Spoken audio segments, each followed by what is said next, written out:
E aí, gente, beleza? Tudo bem? Gente, eu tô tomando mais um vídeo, gente, que é sobre minha amiga, gente. Ó, liguei porque meu primo tá falando, né? Fala. Tudo bem. Vamos lá, gente. Ela falando, oi. Oi. E tudo que a gente começa tem que falar oi, né? Tipo assim, é amiga, só pra ter que falar primeiro oi, né? Mas uma vez você esquece. Falei, oi. Aqui é o pai de Nia, quem é? Tava tipo assim, aqui o pai de Minha, quem é? É a amiga dela. Tipo assim, por favor, não brigue comigo, sou amiga dela. Ah, tá. Minha é legal? É muito legal. Eu sei que sou legal. Ai, ai. Ai, é verdade que ela corre rápido? Gente, o povo... Que essa eu acho tão engraçado, porque um dia Luanda disse, ei, Ninha, me presta suas pernas. Eu morri de rir.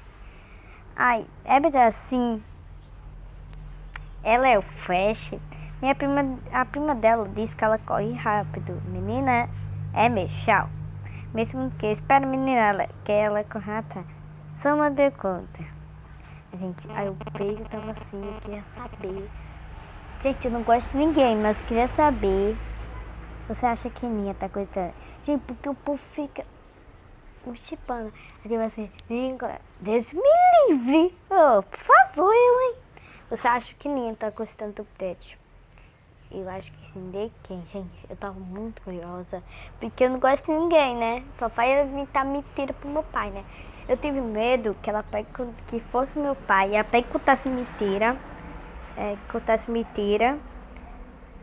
e tipo assim, Ninha gosta não, entendeu? Aí meu pai pega e diz, mas Deus me livre.